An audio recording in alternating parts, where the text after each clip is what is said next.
বিদায় বেলা কাফন হবে কয়টা? কয়টা? কালার হবে আলাদা। তাবলিগওয়ালাদের কালার একরকম, পীর সাহেবদের মুরিদদের কালার ভিন্ন রকম। হ্যাঁ না সব এক? কি কি? সাদা। কবরের সাইজও হবে এক, কবরের সাইজও হবে, কবরের প্রশ্ন হবে কয়টা? তাও এক। আমাকে যেই প্রশ্ন আপনাদের সেই একই প্রশ্ন। দেখছেননি কারবার? ভাই এদিকে তাকান।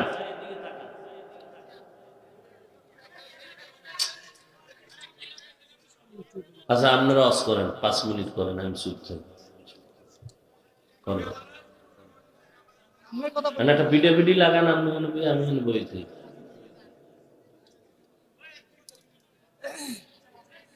আচ্ছা ক্যামেরা আসবে, এটা কি আপনারা নতুন জানেন? আসবে। ওরা আইসে কি আমার সামনে না পারছে? আপনি যদি আমার খুব মোহাব্বতে বয়ান শুনতেন, আপনি আমার সামনে এসে বসতেন না? আপনি সিপাই আনছেন কেন? হ্যাঁ, এই জন্য আগে আইলে জায়গা আগে হইতেন। আচ্ছা এরপরও যা বেদবি তো আর করা যায় না, কোন প্যাচ লাগাই হেলান ফেসবুকে। আবার আপনারা যাদের বেশি সমস্যা, আমরা আমার পাশে এনেসটাই যে এখানে বল। আর কি বললে আপনাদেরকে আমি খুশি করতে পারবো? কারণ ওই তর্ক করবেন, কোনো ফয়সালা কি হইব? আমি পারি এটির বন্ধ করে দিতে, মোটামুটি কয়েক বছর তো বন্ধ রাখছি। কি করার?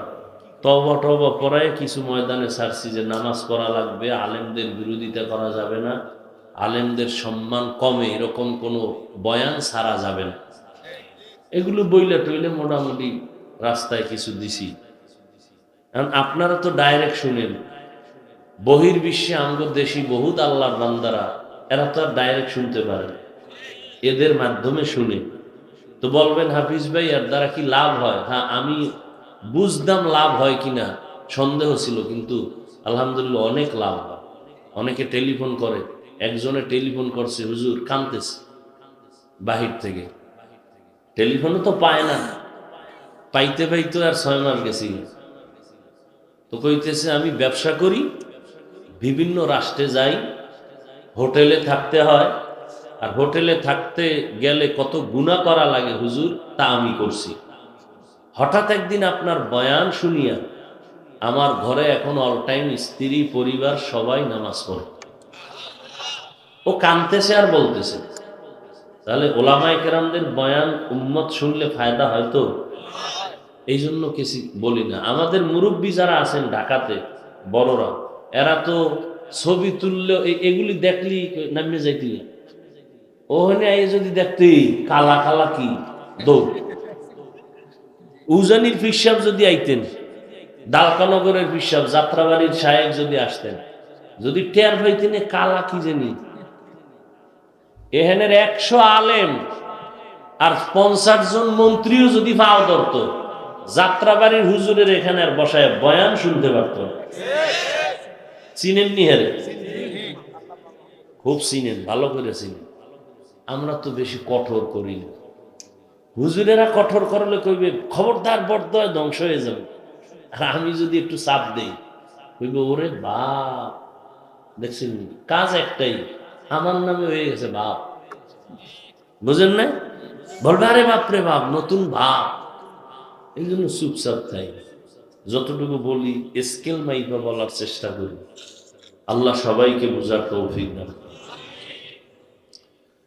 হ্যাঁ, ডিস্টার্ব করলেন কত কিছু। আর এগো যে কেমনে বুঝাবো, আমি কোনো পদই নেই না খুঁজে। কইতন কে কোন আইছে, ক্যামেরা সব কি কইতা।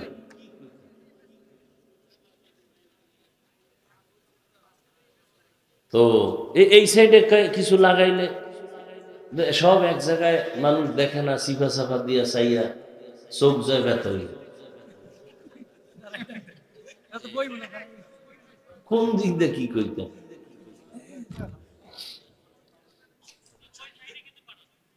এখন আর লড়াই নেই, একেবারে মোনাজাতটা দিয়ে দেব, আমও যাইব সালাও যাইব।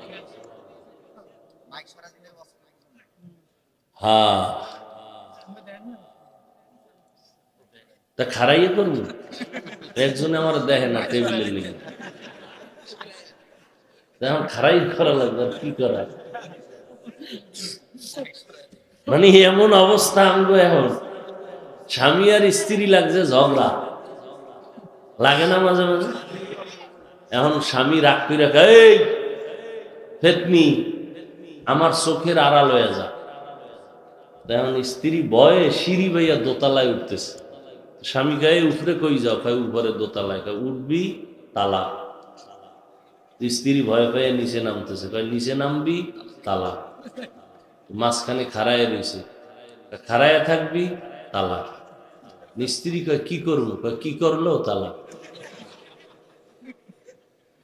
আমগো অবস্থাই রয়েছে। হায় হায়,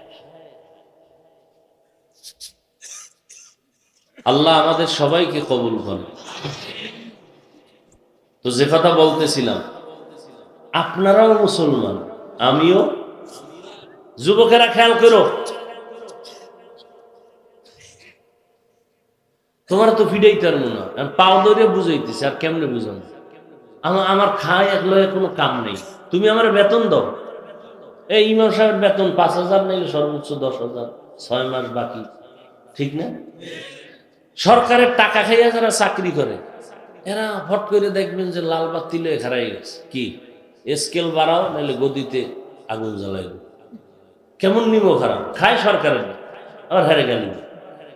ইমাম সাহেবের যে এত বেতন কম, 6 মাস বাকি, কোনদিন কি ইমাম সাহেব জুমার দিন কইছে এই বেতন বাড়াও নাহলে সূরা উল্টা দিকে পড়বো? কইছে? দেখেন তো কত দিল তাদের বড়। এই মিয়া, আমার সমকক্ষ লাইনের মানুষের না আমি বুকে টানবো, ঠিক না? অথচ তাবলিগওয়ালারা, পীর সাহেবরা আপনাদের পিছনে ঘুরে। আমরা সাধারণভাবে চলি, যদিও পরিষ্কার পরিচ্ছন্ন, আর আপনার হালাত কি? পাশে খাড়াইলে বিড়ির গন্ধ, পোশাকে দুর্গন্ধ, দোয়ার টাইম নেই, অজু ইস্তেঞ্জার পবিত্রতা নেই, হে আর এক গন্ধ। এরপরেও ওলামায়ে কেরাম আপনাদের পিছনে দৌড়াচ্ছে, বুকে লাগায়, দেখলে আগে সালাম দেয় হাসি দিয়া। এর কোনো মূল্য নাই।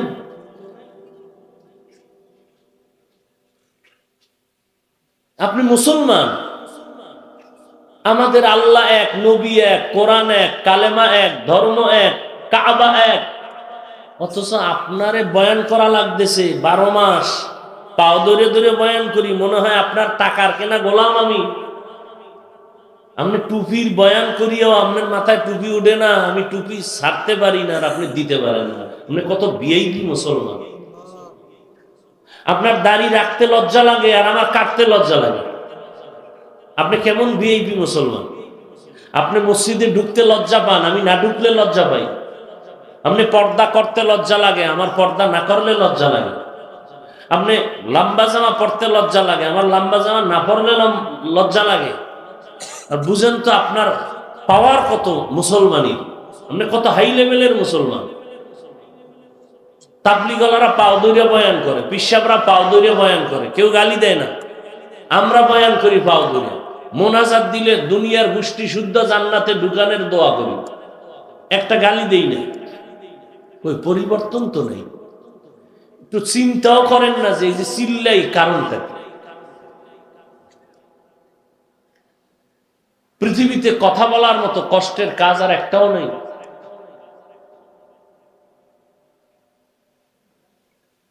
কারণ কি? আমলের খাতা শূন্য।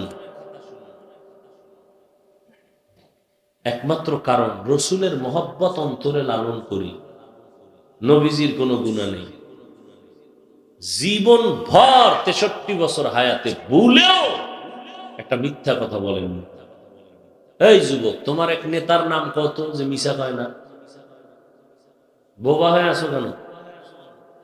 একজন পিসাবের নাম কত যে ওই পিসাব মিথ্যা কথা বলে না? তো কেমন নবী পাইছো যেই নবীর 63 বছর হায়াতে ভুলেও একটা মিথ্যা কথা নাই। আমি বলছি এটা কয় সেকেন্ডে, 5 সেকেন্ড, কিন্তু কথাটার ওজন কত একটু হিসাব করো তো। কথাটার ওজন কত? কেমনে সম্ভব? আর তুমি মোবাইল ঘরে লইয়া কানের মধ্যে নিয়া একজনে টেলিফোন করে রাখা, ঘরে আসেননি? আমি জমিনেই নেই। মানে এত মিশা কথা। সেই নবীর উম্মত তুমিও আমিও, কোনো চিন্তাই নেই। পাগলও নিজের ভালো বুঝে, রাস্তায় যে পাগল এরাও নিজের ভালো বুঝে। পাগল কখনো আগুনে হাত দেয় না, দেয় কেন জানে? আগুনে হাত দিলে হাত, তুমি এই রাস্তার পাগল থেকেও খারাপ।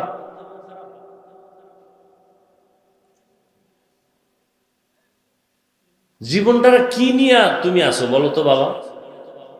তোমার 25 বছর হায়াত, মানে বয়স 30 বছর। আচ্ছা, এই পুরা জীবনটা কি করছো জীবনে? তুমি এখন আল্লাহ না করো যদি মরে যাও, আমরা তোমার কি স্মরণ করবো? তোমার মা কি স্মরণ করবে তোমার বিষয়?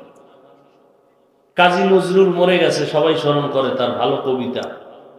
রবীন্দ্রনাথের বহুত ভালো জিনিস নিয়ে মানুষ গবেষণা করে, স্মরণ করে। শেখ মুজিবুর রহমান সাহেব মরে গেছেন, তারে নিয়ে মানুষ ভালো জিনিস স্মরণ করে। জিয়াউর রহমান সাহেবের ভালো দিকগুলো নিয়ে মানুষ স্মরণ করে, তার আদর্শ লালন করতে চায়। তুমি মরে গেলে কি নিয়ে স্মরণ করবে? মায়েরে কষ্ট দিছ, ওইটা স্মরণ করবে। হাসবা না কিন্তু। মায়ের বরদোয়া নিছো, এই তো। এই মোবাইলকে পুঁজি কইরা বাবার সাথে বেয়াদবি করছো, এই তো। এই মোবাইলকে পুঁজি কইরা শিক্ষকের সাথে গাদ্দারি করেছো, এই তো। এই মোবাইলের কারণে মুরব্বীর সাথে বেয়াদবি করেছো, এই তো। কি করেছো কামাই? মরে গেলে স্মরণ করবে একটা আল্লাহর গজব ছিল দুনিয়াতে, মরে গেছে, ভালো হয়েছে। এই জীবনেই কামাই করছো। তোমার একটা বন্ধু তোমারে ভালো জানেন, মা বাবা তোমারে ভালো জানেন, শিক্ষকরা তোমারে ভালো জানেন, এলাকার মুরব্বীরা তোমার নাম শুনতে পারে না। তুমি কত চরিত্রবান সন্তান, এই জীবনে এই কামাই করলা। অথচ তোমার মধ্যে আল্লাহ কত ফুটন্ত গোলাপ রাখছে জানো? তুমি একটা যুবকের গোলাপের ঘ্রাণে গোটা পৃথিবীটা মুখরিত হয়ে যাবে, সেই মেডিসিন তোমার মধ্যে আছে। তুমি সেগুলো ব্যবহার তো করোই না, বরং জবাই করতেছো মোবাইল দিয়ে। সারাটা রাত মোবাইল নিয়ে তাকায়া কবিরা গুনাহ, কবিরা গুনাহ, কবিরা গুনাহ করতেছো সারা রাত। অথচ তোমার ভিতর আল্লাহ এত পরিমাণ মেধা দিয়েছেন, তুমি একা ওই মেধা দিয়া পুরা পৃথিবীটাকে শাসন করার ক্ষমতা তোমার মেধায় আছে। গোটা দুনিয়ার শাসন ক্ষমতার মেধা তোমার মধ্যে আছে, নিয়ন্ত্রণ করার মেধা আছে। ইহুদি বেঈমান যদি রকেট আবিষ্কার করতে পারে, প্লেন আবিষ্কার করতে পারে, ওই মেধা তো তোমার মধ্যে আছে। তুমি তো মুসলমান, মেধা তো আল্লাহ দিছেন, তো তুমি তো আল্লাহর প্রিয় বান্দা। তুমি কত প্রিয়, সৃষ্টির শ্রেষ্ঠ নবীর উম্মত, তো তোমার মেধা তো আরো বেশি। তুমি গবেষণা করলে তো ওই বেঈমান থেকে আরো কিছু বেশি করতে পারো। তুমি ডাক্তার হলে তো আন্তর্জাতিক ডাক্তার হতে পারো। তুমি ইঞ্জিনিয়ার হলে চরিত্র দিয়ে যদি আগাইতে পারো, পৃথিবীর শ্রেষ্ঠ ইঞ্জিনিয়ার হতে পারো। সেই মেধা তোমার মধ্যে আছে, ব্যবহার করো না, বরং জিনিসটাকে আরো নষ্ট করতেছো মোবাইল দিয়ে। কোন মা বাবাও চিন্তা করে না। কি এখানে নতুন ওয়াজ চলে নাকি স্টেজের পিছনে?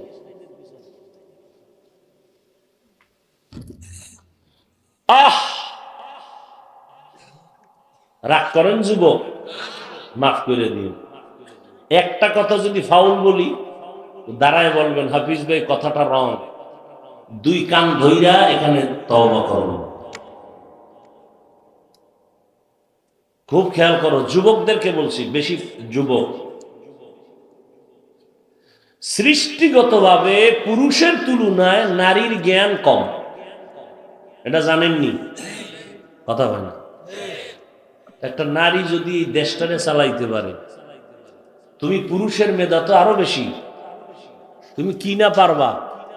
নমরুদ্দা বেঈমান যদি গোটা দুনিয়া চালাইতে পারে, ফেরাউনের মতো বেঈমান যদি গোটা দুনিয়া চালাইতে পারে, বখতে নসর যদি সারা দুনিয়া চালাইতে পারে, তুমি তো মুসলমান, তুমি তো আমার রসুলের শ্রেষ্ঠ উম্মত, তুমি পারবা না কেন? কিসের অভাব বলো তো বাবা? তুমি যতই অভাব বলবা, খোদার কসম কোনো অভাব তোমার মধ্যে নাই। তুমি নিজে বানায় বললে তো হবে না। আমার দেশের সন্তান ডাক্তার আন্তর্জাতিক মানের আছে না নেই? ইঞ্জিনিয়ার আন্তর্জাতিক মানের আছে না নেই? আমার দেশের সন্তান। তুমি তো ওইলেই নেই, তাহলে তুমি ওইভাবে তৈরি হও। আমি তোমাকে আমার মতো বড় হুজুর বানানোর জন্য আসি নেই।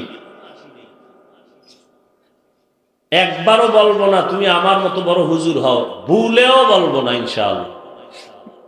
একবারও বলবো না তুমি আমার মতো পাগড়ি লাগাও, ভুলেও বলবো না।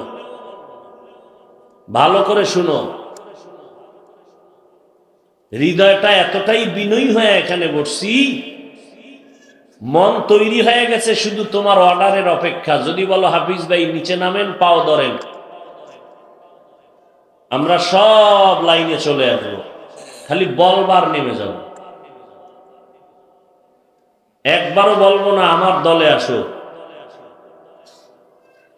বরং আমি বলবো তুমি যেখানে থাকো, স্কুলে আসো ওখানে থাকো, কলেজে আসো ওখানে থাকো, চাকরি করো ওখানেই করো, ব্যবসা করো ওখানে থাকো, সিস্টেম পাল্টাও, বেঈমানের পথ বাদ দাও, মদিনার আদর্শকে অনুসরণ করো। খারাপ বললাম? মদিনার রসুলের আদর্শ মানতে গেলে কি ব্যবসা করা যাবে না? চাকরি করা যাবে না? ইতিহাস ভূগোল করা যাবে না? তো তুমি ইসলামটাকে কঠিন বানাইছো কেন? মনে করো কেন ইসলাম মানলে বুঝি স্বাধীনতা থাকবে না? তোমাকে কোন মুনাফেক বলছে? পৃথিবীর সর্বোৎকৃষ্ট সহজ একমাত্র ধর্ম ইসলাম, সহজ। পৃথিবীর শ্রেষ্ঠ সহজ ভাষা কোরআনের ভাষা, তুমি কঠিন বানাইছো কেন? তুমি ইঞ্জিনিয়ারিং পড়ো, ওখানে পড়েই ওই লাইনে থেকেই তুমি জান্নাত কামাই করতে পারবা। মা বাবার দোয়া নাও, আলেমদের পরামর্শ নাও, জবান চোখ কন্ট্রোল করো, 5 বেলার নামাজ পড়ো। এই রকম doctor, engineer, professor, army, RAB, police আছে না নাই? তাহলে আমি তাদেরকে কেন খারাপ বলবো? স্কুল তো খারাপ না, তোমার চরিত্র খারাপ। বাসে লেখা আছে ধূমপান নিষেধ, আসেনি? কেউ করে না? করে মানে টাকা না থাকলে ধার করে করে, ড্রাইভার করে, হেল্পার করে, কন্ট্রাক্টর করে, আমি বাধা দিলে ধোঁয়া সব আমার দিকে মারে। আর বলে আমার বাবার টাকা দিয়ে বিড়ি টেনি, তোমার বাবার কি? মসজিদে লেখা আছে ধূমপান নিষেধ, বলো যুবকরা কথা বলো। কেউ করে? বরং মসজিদের বারান্দায় ঢুকার আগে পকেটে হাত দেয়, টুপি খুঁজে। ঠিক বলো তো বাবা, কারণ কি? বাসে লেখা আছে ধূমপান নিষেধ, এরপরও কেউ থামে না। মসজিদে লেখা নাই ধূমপান নিষেধ, এরপরও কেউ করে না, কারণ কি? কেউ লাঠি লিয়ে দাঁড়ায় আছে যে ওখানে ঢুকলেই ফিডা। কি জবাব আছে এটার জানো? শুধু পরিবেশ, শুধু কি বাসের পরিবেশ আর এখানের পরিবেশ এক?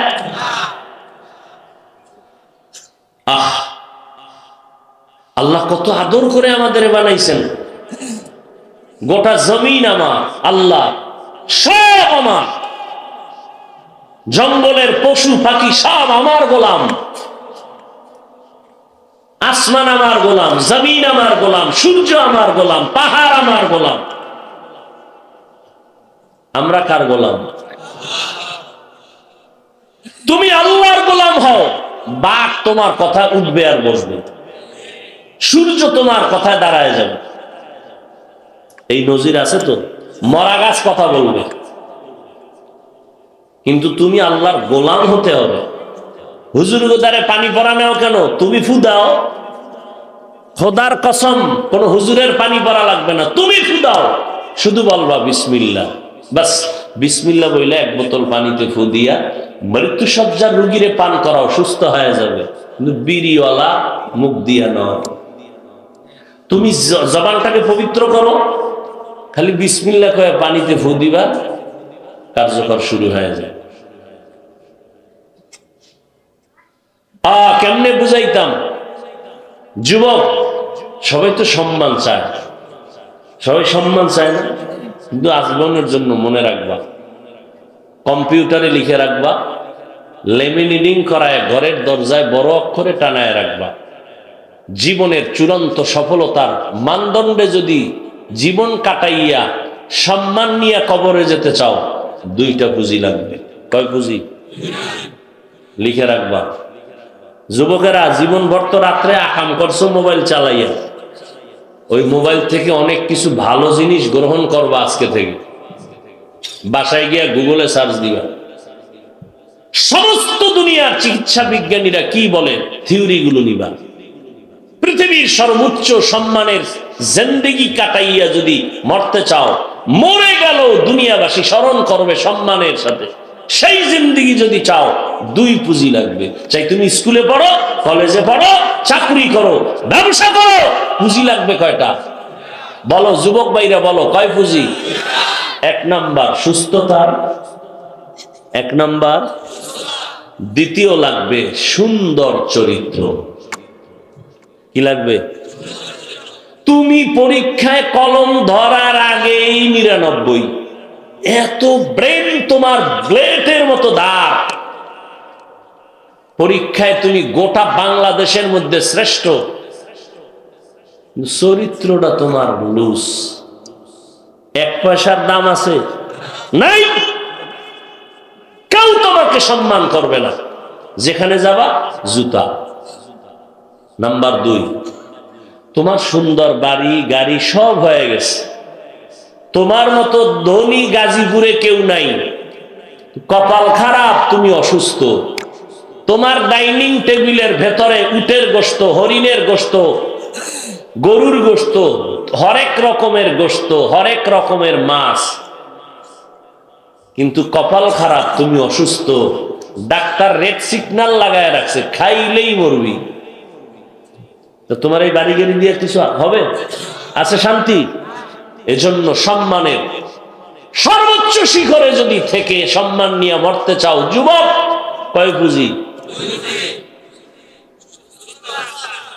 কি? সুস্থতা। 2, সুন্দর চরিত্র। এই দোনোটাকে ডাইরেক্ট জবাই করতেছো মোবাইল দিয়ে, শেষ। চরিত্র শেষ, গজবের মোবাইল। সুস্থতার জিন্দেগিকে ধ্বংস করে দিয়েছে এই মোবাইল। এবার বুঝে নাও কেমনে। পৃথিবীর সমস্ত চিকিৎসা বিজ্ঞানীরা একমত, মানুষের চূড়ান্ত সুস্থতার জন্য আল্লাহর দেওয়া একটা ফ্রি মহা ঔষধ আছে, রাতের ঘুম।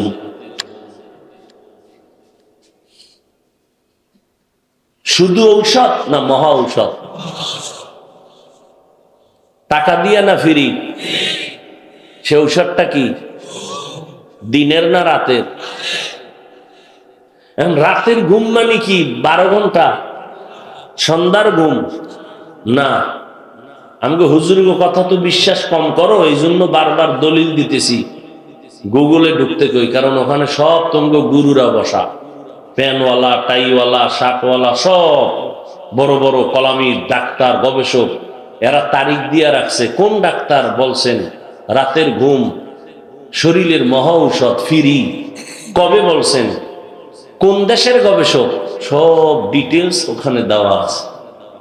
সন্ধ্যা রাতের ঘুম শরীরের ক্ষতি, শেষ রাতের ঘুম শরীরের ক্ষতি, মধ্যরাতের ঘুম শরীরের মহা ঔষধ ফ্রি। বলো তো বাবা, এই ঘুমটা নষ্ট করলো কি? হ্যাঁ, এইবার সার্চ দিবা আবার, অ্যান্ড্রয়েড মোবাইলে শরীরের কি কি ক্ষতি হয়? আমি হুজুরগো কথা না, তোমগো গুরুদের কথা। নগদ এই মোবাইলের দিকে তাকায় চোখ শেষ, কান শেষ, হার্ট শেষ, ব্রেন শেষ, কিডনি শেষ।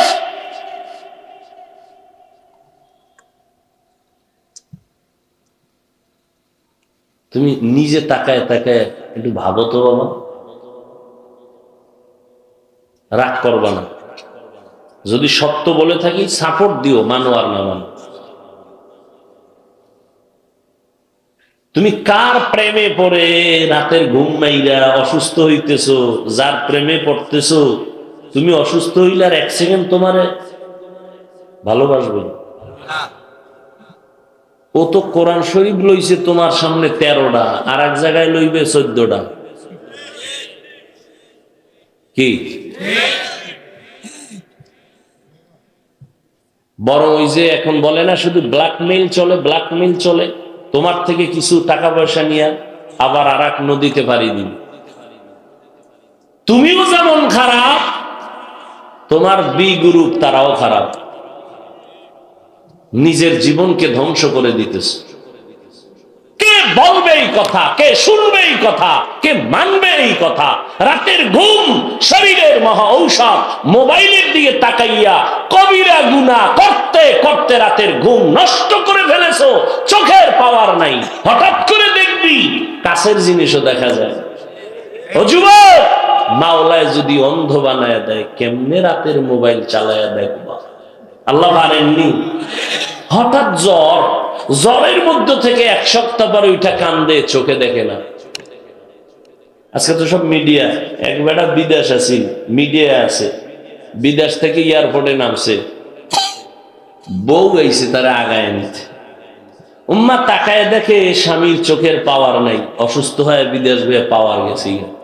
বউ আস্তে পিছন দিক ঘুইরা অন্য গাড়ি নিয়ে চলে গেছে। এই স্বামী চাই না। কিসের জিন্দেগি নিয়ে বাহাদুরি করো? অথচ তোমার নিয়ে মানুষ নাচবে সম্মানে, তোমার পা থাকবে উপরে, মানুষের মাথা থাকবে তোমার পায়ের নিচে। সেটা টাকা দিয়ে নয়, তোমার চরিত্র দিয়ে, তোমার সুস্থতা দিয়ে। তুমি জানো, আজকে তো আমি হুজুরে বয়ান করি, ইউটিউব খোলো, সেদিন এক ডাক্তার লেকচার দিচ্ছেন 42 মিনিট, সামনে সব টাইওয়ালারা বসা, ঢাকাতে, নাম বলবো না, তুমি খুঁজে জানো। 42 মিনিট লেকচার দিলেন, সামনে সব টাইওয়ালারা বসা। লেকচারের হেডিং হলো রসুলের একটা হাদিসের একটা শব্দ। আমি শুনতে থাকলাম উনি কি কয়, রসুলের হাদিস কইয়া একটা শব্দ দিয়ে এমন কিছু তথ্য দিলেন যা আমি আগে জানতামই না। সামনে সব টাইওয়ালারা শুনতেছে হা করে। এরপরে কিছু থিওরি দিলেন শেষ দিক দেয়া, নগদ শরীরের সুস্থতায়। বললেন, ভাইরা আপনারা আমার কথাটা অক্ষরে লিখে রাখেন, জীবনে কোনো দিন সুস্থ থাকতে হলে সকালে ঘুমাবেন না।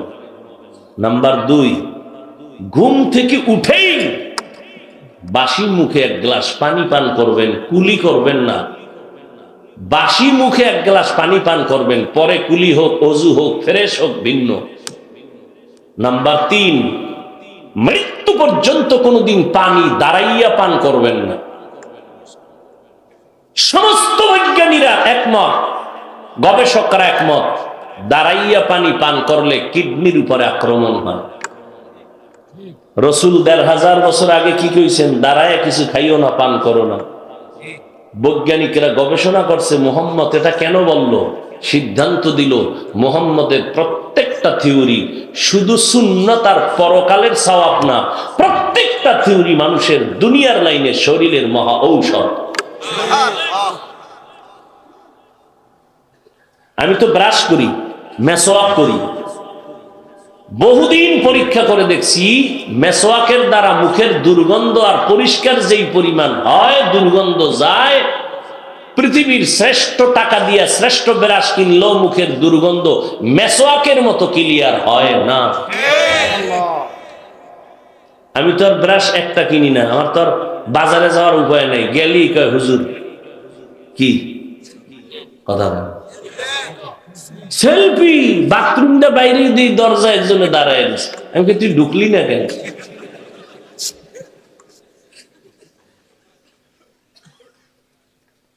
এই জন্য সুযোগ নেই তো, যেখানে যাই মুখ টুক ঢাইকে টুইকে গেল, হ্যাঁ পিছে পিছে তো অমুকে না, বাদ দিছি। তো যদি ফায়ার হয়ে যায় তো 1 বছরেরটা 100 লই আই, যেন আর যাওয়ার সুযোগ না থাকে, যাওয়ার সুযোগ হয় না, যাবে না। তো যাই হোক, এতক্ষণ যত কথা বললাম, আল্লাহ যাদের জ্ঞান রাখছে চান কপালওয়ালারা, আল্লাহ দিয়ে তাকায় বলো, একটা কথা কি আমি অনর্থক বলছি? আমার ফায়দার জন্য বলছি? বুঝো কি পরিমাণ ভালোবাসা নিয়ে এসে আড্ডায় বইছি, তোমার প্রতি কি পরিমাণ মহব্বত আমার অন্তরে থাকার কারণে আমি বারবার যুবককে আঘাত করতেছি। তোমার ভিতরে তো সম্মান আমার থেকে বেশি, তুমি কেন এগুলো নষ্ট করতেছ? আজকে মা বাবার বরদোয়া নিয়ে বেঁচে আছো। সি সি সি, সেদিন খবর পাইলাম, আমি তো আর ফেসবুক চালাই না, আল্লাহ শুকর, আল্লাহ যেন মরণের আগে এই রাস্তায় না নেয়। অনেক ভালো আছি, অনেক। ওই জগতে যারা আছে ওদের মতো টেনশনে পৃথিবীর কেউ নেই। যাই হোক, শিক্ষকের গায়ে হাত তুলছে এক ছাত্র, শিক্ষকের গায়ে ছাত্ররা লিখে রাখ, মরার আগে পঙ্গু হয়ে মরবি, লিখে রাখ। মা বাবার কষ্ট দিছ, এই শাস্তি মরার পরে না আগে হবে। দলিল قال النبي صلى الله عليه وآله وسلم اثنان يعجلهما الله في الدنيا, দুইটা অপরাধ আছে, যেই দুইটা অপরাধ করলে শাস্তি মরার আগেই হবে দুনিয়ায়। আল বাগিয়ু ওয়া উকুকুল ওয়ালিদাইন, প্রথম অপরাধ হলো জুলুম করা, দ্বিতীয় অপরাধ হলো মা বাবার সাথে বেয়াদবি। জুলুম আবার 3 প্রকার: আল্লাহর সাথে জুলুম করা, নিজের সাথে জুলুম করা, অন্যান্য মাখলুকাতের সাথে জুলুম করা। আল্লাহর সাথে জুলুমের মধ্যে বড় জুলুম হলো আল্লাহর সাথে শিরিক করা, এটা বড় জুলুম। ইন্নাশ শিরকা লাযুলমুন আযীম। আল্লাহর মতো আরো কারো, আল্লাহর মতো আরো কারো, আর আল্লাহর ক্ষমতার মতো আরো কারো ক্ষমতা আছে মনে করার নাম শিরিক। এককভাবে আল্লাহ যেই গুণের মালিক এটা আর একজনের মধ্যে ভাবার নাম শিরিক। আল্লাহ আমার রিজিকের মালিক, এই ক্ষমতা আরো কারো মধ্যে আছে মনে করার নাম শিরিক। আল্লাহ হায়াতের মালিক, এই ক্ষমতা আরো কারো মধ্যে আছে এই মনে করার নাম শিরিক। আল্লাহ হলেন মউত দেওয়ার মালিক, এই ক্ষমতা আরো কারো মধ্যে আছে মনে করার নাম শিরিক। ভালো করে বুঝবেন, আল্লাহ তাআলা শিরিকের গুনাহ সহসায় মাফ দিবেন না, বরং আল্লাহ স্পষ্ট কোরআনে বলেছেন, ওয়া মান ইউশরিক বিল্লাহ ফাকাদ হারামাল্লাহু আলাইহিল জান্নাহ। শিরিকের গুনাহ যারা করবে তাদের জন্য জান্নাত হারাম। ও যুবক, আমরা হুজুরেরা যে যত মজবুত হয়ে চিল্লাইতেছি, আমগো আসলে পিছনে খুঁটি কি? আমগো তো টাকা নাই, আমগো তো অস্ত্র নাই, আমগো বাড়ি ঘর নাই। আমরা মুসলমান, সব মুসলমানেরা বেঈমানের চোখের নজরে গরিব, বেঈমানের চোখের মধ্যে সব মুসলমানেরা দুর্বল, কিন্তু এরপরও সব মুসলমানের বেঈমানরা ভয় পায়। ঠিক নি? আমাদের পুঁজির নাম হলো কোরআন। আমাদের পুঁজি কি? কোরআন। এটা এমন একটা পুঁজি যেই কোরআনের মধ্যে একটা কোনো ভুল নাই। দুনিয়ার সব লেখকরা তার লিখিত কিতাবে লেখে, ভুল হলে ধরায় দিন, পরবর্তী সংস্করণে সংশোধন করায় দিন। কিন্তু আল্লাহ কোরআনের শুরুতেই চ্যালেঞ্জ দিলেন, যালিকাল কিতাবু লা রাইবা। কিছু কথা শুনবেন না, মোনাজাত দিন। আল্লাহর কোরআনে কোনো ভুল নাই। নবীজির উপর আল্লাহ কোরআন দিলেন, নবী চলে যাওয়ার পর ১৫০০ বছর পর্যন্ত কোরআন দুনিয়ার কোন লাইব্রেরিতে সিন্দুক বানায় তালা মারে নাই। কোন হিন্দু যদি চায় কোরআন ধরবে, কোনো বাধা নাই, কারণ এটা এমন একটা কিতাব ধরলেই অ্যাকশন শুরু। দুনিয়াতে যত কিতাব আছে নির্ভেজাল কিতাব একটাও নাই, কিন্তু কোরআন আজও আছে। এই যে 10টা ছেলের মাথায় পাগড়ি দেওয়া হলো, সব কোরআনের হাফেজ। এদের সিনার মধ্যে 30 পারা কোরআন। ও এলাকার যুবকরা, শিক্ষিত ভাইজানেরা, বাংলাদেশ খুঁজা একজন মানুষ বের করো 10 পৃষ্ঠার আদর্শ লিপি মুখস্থ করে হাফেজ হইছে একজন? আছে? আল্লাহর কোরআনের হাফেজের অভাব নাই। সেদিন এক জায়গায় একটা বাচ্চার মাথায় পাগড়ি দিলাম, 8 বছর বয়স, 6 মাসে হাফেজ। ওই কোরআনের মধ্যে কোনো ভুল নাই, বরং ভুল বের করার জন্য অপচেষ্টা করেছিল দুনিয়ার বড় বড় বেঈমানেরা, কিন্তু ভুল তো বের করতে পারে না, বরং বহু বিধর্মীরা কালেমা পড়ে মুসলমান হয়ে গেল। কিন্তু কপাল খারাপ, মুসলমানের ঘরে জন্ম নিয়া আজকে ওই কোরআন ধরেও না, কোরআন পড়েও না, পড়ার চিন্তাও করে না। রাগ করিও না রে বাবা, তুমি মুসলমানের সন্তান, দুনিয়ার সব শিখলা, ইংরেজি শিখলা, অঙ্ক শিখলা, জ্যামিতি শিখলা, বিজ্ঞান শিখলা, ভূগোল শিখলা, ইংলিশে কথা বলা শিখলা, ক্লাস 8 পড়লা, এসএসসি পাস করলা, কিন্তু কপাল খারাপ, মুসলমানের সন্তান পরিচয় দেও, আসসালামু আলাইকুম 2টা শব্দ শুদ্ধ করে বলতে পারো না। এর থেকে লজ্জার কি হতে পারে? দুনিয়ার সব পারলা, 2টা শব্দ আসসালামু আলাইকুম, এই 2টা শব্দ শুদ্ধ করে শিখতে কি মাদ্রাসায় যাওয়া লাগে? কিন্তু কেমন কপাল, তুমি পারো না। সালাম দেও, এই বাচ্চা বস, তুমি সালাম দাও, সালামালাইকুম স্টাইল, সালামালাইকুম মানে কি? তোর উপরে খোদার গজব। হে আবার কয় ওয়ালাইকুম, তোর উপরে আগে, ঠিক নি? সালাম দিতে পারি না, কেমন মুসলমান, বড় দুঃখ। আবার যারা সালাম দেয়, যেখানে দেওয়া লাগে সেখানে দেয় না, উল্টা দিয়ে দেয়। আম্মা আব্বারে সালাম দেয় না, চাচারে সালাম দেয় না, চাচিরেও দেয় না, চাচতো বোনেরে বারবার, ঠিক নি? অথচ যারে দেখা দেওয়া হারাম, তারে সালাম দেওয়া জায়েজ নাই। লিখানো সালাম, সালামের দ্বারা মোহাব্বত বাড়ে, কিন্তু বেজাগায় সালাম দিলে হবে না, বেগানারে সালাম দেওয়া জায়েজ নেই। এরে আল্লাহর বান্দারা, ও যুবক, স্কুলে পড়ো, কলেজে পড়ো, চাকরি করো, ব্যবসা করো, আলহামদুলিল্লাহ, আলহামদুলিল্লাহ কলিজা দিয়া দোয়া করি।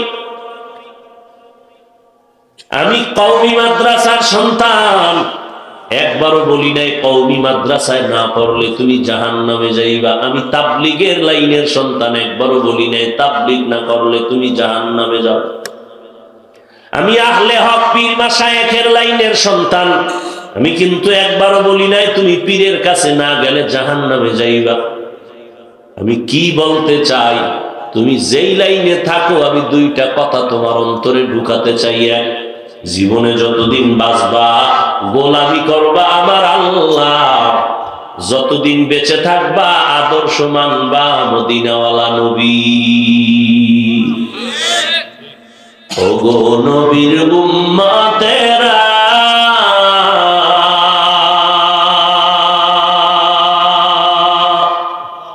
হয়ে আজি দিশাহারা,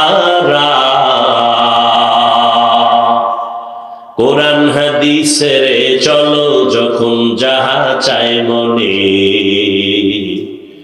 নবী বিনে কে তরবে পুলসিরাত বিজানে, নবী বিনে কে তরবে পুলসিরাত